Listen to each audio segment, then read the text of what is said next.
Hello and welcome to Focus On, the 5th annual Africa Shared Value Leadership Summit, with One Africa, One Voice as its motto. It is a convention of leaders from across the continent coming together to discuss and share the challenges and opportunities in Africa in a post-COVID-19 world impacted by climate change. The platform aims to support and encourage entrepreneurs on their journey to inclusive value creation through sustainable practices and impact in Africa as well as the globe. You will be with me, Naringwa Fiona Muthoni. Now, we spoke to multiple patrons of the initiative as well as its active members to shed light on Africa's road to sustainable future.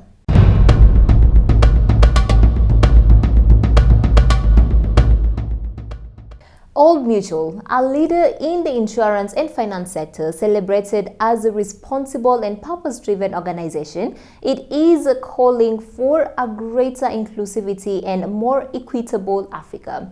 Tabi Tsengiwe, the General Manager, Public Affairs and Communications at Old Mutual Limited, joined to share more light on how they are doing so. You know, Fiona, at Old Mutual, we're already advancing a shared value agenda across many parts of the business. This starts from the work that we are doing in the responsible investment space to further our ESG ambitions, to the innovative work being done to mainstream financial education principles into local education curricula. We are already delivering shared value outcomes. A significant amount of our assets under management are also being channeled towards shared value outcomes in the renewable and green energy space. And this is a demonstration that it is possible to generate real value for our shareholders whilst prioritizing ESG considerations. As far as our truly mutual strategy is concerned and creating real shared value for our customers, we are looking across the value chain to do this. But during the COVID-19 period, we've done a significant amount of work to create value for our customers. We've introduced a range of digital enablements that have been beneficial to both our customers and to our business. And the group has made good progress in building a compelling customer experience enabled by our purpose-led technology over the last year with some key milestones. I mean, I could run through those in the South African context. Certainly, the 98% of funeral claims processed in 4 hours or less. 25% of all our life claims submitted are on digital platforms, with this number growing. And 1 in 10 of our customers are actually engaging us digitally. We have 175 robots across 50 processes executing 44 transactions a week. And the digitization of customer and advisor experience across the group are also projected to help us realize a saving of about 750 million Rand by 2022. So those are some of the things that we're doing across the business. Actually, you've shared quite a bit. When you hear shared value, what does that mean to you? What comes to mind? You know, it's really aligned to the original philosophy. We believe that the best business strategy to adopt in a world with increasing social and environmental pressures is one that generates profits while solving for long-term social and environmental resilience. This is premised on a stakeholder inclusive model for capitalism, which encourages value to be shared across participating stakeholder groups. So Old Mutual is a signatory of the UN-backed Principles for Responsible Investment, and Old Mutual is committed to shared value is embodied in what we refer to as our responsible business framework. Now, that framework is something that advocates for responsible investing, responsible environmental management, and responsible behavior towards customers, employees, and communities. It's simply not sustainable for business to focus solely on commercial success and profitability. So the group began formally adopting a shared value approach as part of its responsible business framework in 2017. And we have since worked to ensure seamless integration of social and environmental objectives into its strategies to ensure long-term sustainable and value creation. Yeah, Tabi, you've touched a lot on the day-to-day work, but what do you envision for Africa's future and the role that financial institutions that they could play to really get us there? Look, I think our role as integrated financial services providers and the custodians of the savings of investments of millions of customers across the continent is to think about innovative ways to overcome the barriers to success and to access rather and inclusion. So one thing that the pandemic has certainly been shown us is that it's been a watershed moment regarding our efforts to accelerate delivery of our SDGs in anticipation of 2030. Now, at Old Mutual, we use the opportunity to review our strategy with a stronger shared value lens, prioritizing long-term business sustainability whilst being part of the solution to some of the key challenges we face in society today. And part of that includes our commitments that we have made in areas such as climate change, financial inclusion, responsible investment, and those are things that we think will enhance our role as facilitators of positive change, but also drive real value for both our business and all of our stakeholders.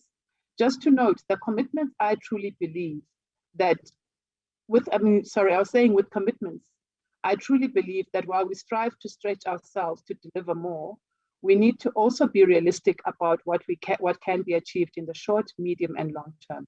It's not an easy exercise, but the first step is leading from the front and creating consensus and buy-in in order for us to achieve this agenda. Mobile technology has already revolutionized access across our continent. However, the pandemic has seen us ramp up our digital efforts to not only ensure business continuity, but to bring a whole suite of access options for existing and prospective customers.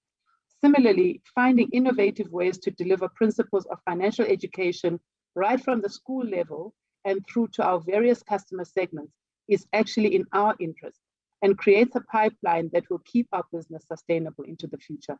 So this is the work that we are trying to do to advance across the organization currently. Yeah, and the commitments that you've just touched on actually do fall in line with the same as the Africa Shared Value Leadership Summit. That is what it aims to bring about the change, as well as getting different leaders here on the continent working together. Old Mutual is a founding member of Shared Value Africa initiative. But what does it mean for you? What does it mean for the company to be participating in this year's summit? Look, we've been part of this journey for 5 years now, and we are very excited to see how the business community across the continent is embracing the concept of shared value. We're also excited at how real mutual value is being derived through actual action and not just lip service. So organizations are beginning to find their true purpose, turning it into shared value, and we're still on our journey, but we feel proud to be a part of an ongoing movement that drives real, measured change.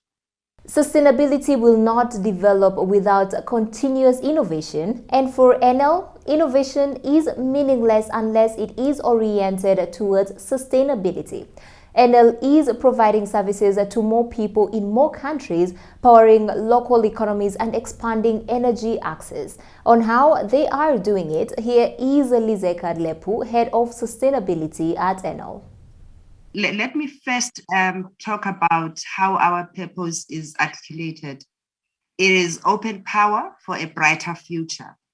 So then our business strategy is linked to both our purpose and the SDGs.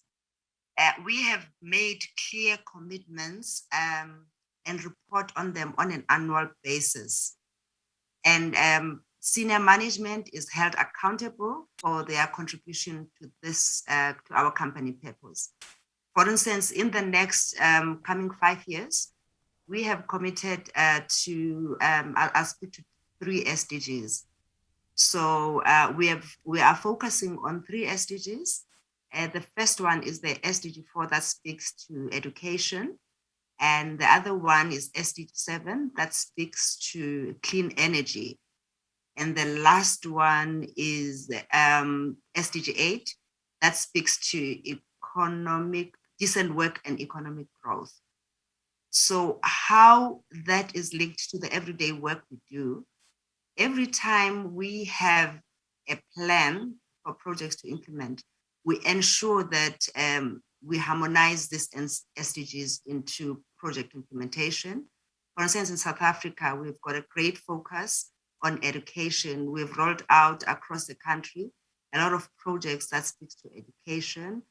I will speak to our after school programs, installing Wi-Fi in schools, the nutrition programs, and basic computer and coding that we have introduced in schools, the sports stadium, you name it. There's a lot of work that we are doing around education, so that as we account, we hold ourselves accountable. So as we implement, we have targets that we have set for ourselves, and therefore we ensure that we meet those targets. Yeah, that is quite a handful. You've touched on harmonization, you've touched on the impacts as well as the role that you're playing in actually helping in achieving the different sustainable development goals that are put in place. What do you envision for Africa's future and the role that the renewable energy sector could actually play in getting us there? Just to speak about energy poverty in Africa. So we have approximately about 600 million people that do not have access to electricity. And yet our continent has abundant renewable energy resources. So which means that there is a potential to close this energy gap. So my vision, therefore, is just to see the people of Africa meeting their energy needs in a cost-effective and environmentally sustainable way. As Africa, I think we also need to shift economies towards a greater reliance on renewable energy, because the benefits associated with this shift are numerous. This will include minimizing pollution, energy security, job security, and so on and so forth. And also, and Africa that has got renewable energy program driven by policy goals that promote localization along the value chain, ensuring that the benefits accrue to the local businesses, and thus stimulating and boosting economy. When I'm talking about localization of the value chain, I'm talking about local labor, use of local materials, use of local businesses, local shareholders, and local banks, so that we ensure that as we enter into the continent as IPPs, we also leave the continent better than we had found it. Yeah, as you said, you aim to leave the continent better than you found it. NL is part of the Shared Value Africa initiative. What does it mean for the company to be participating in the upcoming Africa Shared Value Leadership Summit? And I tell you one thing, it is so exciting to be part of this ecosystem where there is a cross-pollination of ideas, knowledge, best practice, and just generally learn from each other. So it is so enlightening to be part of this community that has a mission to raise awareness of the shared value concept for the development of the African continent. And also, where Africa is encouraged to find solutions for her challenges. Let us take a short break. Stay tuned. We have more conversations lined up. Don't go anywhere.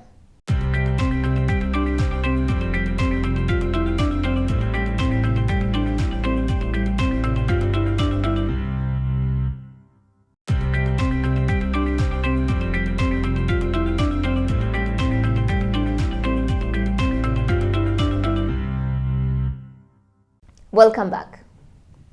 Mobile technology holds great potential in unlocking a sustainable economy on the continent. Safaricom, one of the most celebrated African companies, constantly re-evaluates its business to look into how technology can be leveraged to address the challenges that face our society. Here is Karen Bassier, Head of Sustainable Business and Social Impact at Safaricom. Safaricom is indeed a purpose-driven company, and our purpose is to transform lives. This is a statement that permeates every decision by the company, It drives and pushes us to beyond the traditional boundaries of doing business, and we strive to create value for the society in which we operate in. We believe that the role of business extends far beyond making profits, which is why the company's vision is to use its products and services to improve the quality of life and contribute to sustainable livelihoods for people throughout Kenya and now Ethiopia. So central to achieving this vision is our company's commitment to managing our operations responsibly and ethically. And this is based on the twin pillar of responsible ethical business and transformative products and services. If you look at the company, I think in 2012 is when we started doing sustainability. We started integrating sustainability into our corporate strategy, bringing it in line with the Sustainable Development Goals in 2016. So to help translate our ideals into meaningful concrete plans from just objectives. So if you come to Safaricom, all our employees right now have their targets attached to the Sustainable Development Goals. So we want to move further to attach it to one of the 162 targets so that it is so succinct. If you're working on something like health, if it is MTBA, you're contributing to SDG 3, good health and well-being. Yeah, Karen, what does sustainability mean to you, and why is it more than crucial to actually begin having those conversations right now? So for me, sustainability is taking care of what we have now for future generations. But when I translate it into Safaricom, it is what do we need to do now? That is, what are the imperatives we need to put in place so that Safaricom is here in the next 100 years. So we look at it from the imperatives position, innovations, what is key for us, if it is the customer, if it is our network, and what strategies are we putting in place to ensure that Safaricom is here in the next 100 years. And for me personally, it is in the belief that everything I do now should be able to impact future generations positively and not deny them a chance to live a better life or quality life than what I have lived. Yeah, to just follow up on the point that you have made right about now, what are we doing now to make sure that the continent can be able to survive in the next 100 years? How is Safaricom creating shared value? Our 2018 Sustainable Business Report, we themed it around shared value, where we focused on the need to pursue inclusive business models and emphasize the fact that no business can survive in isolation. And the future-proof businesses are those that focus on addressing the challenges that face the society in which we operate in. So as a business, we strongly believe that we cannot thrive when the society around us is not thriving. That's why we have taken this model of looking at what are the societal issues around us, how do we innovate around them using the shared value model. And Safaricom has been at the forefront of innovation. Just when you look at Africa's future, what do you see as the role of technology in getting us there? Yes, when I look at Africa's future, I get very, very excited. Why? Africa is widely considered to be the next growth market. This is a description that has existed for a while. There's many reasons for this optimism. The continent is home to some of the youngest population in the world. It promises to be a major consumption market over the next 3 decades. It is increasingly mobile phone enabled. I think we've had very good penetration across Africa. An emerging digital ecosystem is particularly crucial as a multiplier of growth around here because access to smartphones and other devices will enhance customer information, networking, job creation, resources, and even financial inclusion. However, the reality is that the pandemic has eroded some of the promise and progress, but digital technologies offer African economies an important pathway to recover our lost GDP and create jobs. So it can also help us mitigate the economic losses across sectors by generating new employment, new markets, diversifying production, productivity, revolutionizing service, as well as increasing access to finance. So for me, when I look at digital innovation, it can only go as far if the countries fail to take proactive approach to closing the digital divide. So we need to close the divide, and then inclusivity remains a real issue. Rural communities, women, youth, low-income households, we need to bring them in so that we can have the transformative power of technology. Yeah, that's why, for example, if you look at the vision of Safaricom right now is to become a purpose-led technology company Yeah, we have identified barriers that prevent Kenyans from accessing mobile internet. We are looking at literacy and digital skills, limited perception on the relevance of this technology, handset affordability, and we've started addressing this.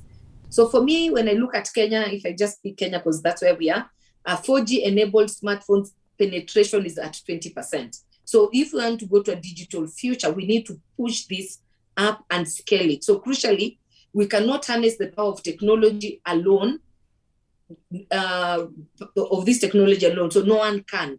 This is why we are creating shared value partnerships like the one we have with Google.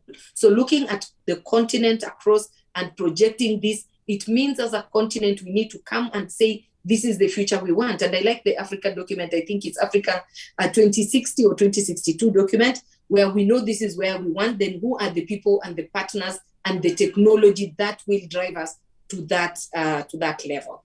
Access to water and sanitation for all, which is Goal 6 of the Sustainable Development Goals, contributes to the achievement of most of the SDGs. We cannot live without water, and this requires water bodies to be clean and safe. And that is what Water Access Rwanda is working towards. When we asked what sustainability means to Christelle Kwizera, the founder and managing director at Water Access Rwanda, here's what she had to say. Long lasting.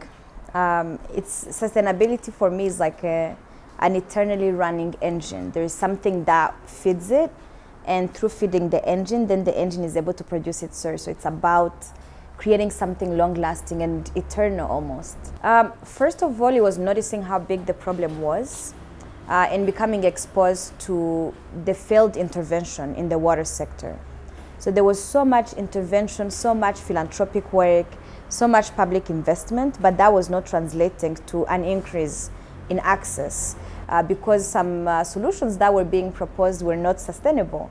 You drill a water pump, you drill a borehole, you install a water pump, come back 2 years later, chances that it's working are not 100%. So for me, that was quite a big failure of the system, the way things were being deployed and done at the time when I started working. So I decided to do a company that would do it differently and find a kind of a more sustainable solution by exploiting what I call a triple bottom line, which is really what shared value is about. So can we create a company that the more money it makes, the more impact it creates on both people and the planet? So basically, when you do your profit and loss statement, the bigger that bottom line is, the more impact you have created and the better the planet is doing. So for me, that's what shared value is about. Can you do good while driving more profit to yourself? And I think the different members of the shared value network that have really progressed on this journey to go from CSR to doing shared value are seeing this kind of returns. What do you envision for Africa's future, and what role do you see African entrepreneurs playing in actually getting us there? Right, so when you look at the African continent today, your average African is still not living a standard of life fit for what you would want for a human being. Some of that is like access to water. Access to water is a basic human right. Most people need access to water to live. I mean, 100% of people need access to water to lead a good life. In my case, I'm faced with the fact that 450 million Africans still don't have access to water. So it's a challenge to me as an entrepreneur, but also generally there is still a lot to do in terms of food security, in terms of water security as we are talking, in terms of human security, like human settlement and all these other issues that Africa still faces unequally compared to the rest of the world. So those are existing challenges in Africa, and then there is emerging challenges like climate change. We need to mitigate, climate change, but also adapt, because the world is already in the red zone. So we're all going to start feeling the effects of climate change quite a lot. So when you think about all of that, it's not just for philanthropies and public money, government, to intervene in that, because if they do, it's going to take us years to achieve small gains. So as I like to say, or research shows us, there is billions of dollars in philanthropy in government, but there is trillions in the private sector. So African entrepreneurs need to design solutions that answer really basic needs and emerging needs on the African continent and find a way to make their opportunity. Here, if I give an example, 2 days ago we opened a new water point in a village called Kivusha. And in that community, they used to fetch water for 300 francs to get a jerry can of clean water. But now we've established a new water system there, and their water is going to be 10 times cheaper. And as a business, we're going to make money. And that water will be safer, it will be more convenient, they can access it more easily.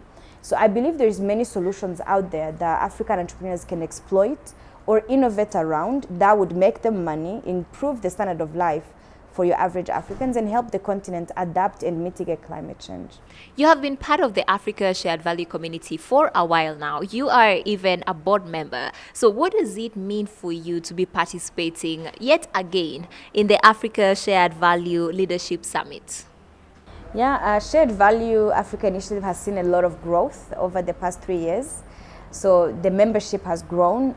They've kind of built a good ecosystem in South Africa and then in Nairobi, and now we're seeing one growing in Kigali as well. So getting companies to think differently about how they do social responsibility. So not from, I have 1% of my budget, let me go do something good, media attention, and that's it. But thinking of how can I actually do sustainable initiatives in this community that will drive more business to me or improve my bottom line or make me more sustainable as a business so that I don't self-erase in the next few years but create my opportunities for the next centuries to come. So there's been quite a lot of growth and there's more conversation around this. So a few years back, the only thing we heard about was CSR. Now social entrepreneurship is getting a rise, it's rising, and then also this concept of triple bottom line, of shared value creation is starting to spread. So as bigger companies join and lead this, we're going to start seeing this ecosystem really be fruitful within the different countries involved. With 42 speakers representing 15 countries, the Shared Value Summit aims to stimulate conversations and actions around adopting sustainable practices across all spheres of business and economics on the continent that create value for our society and our environment.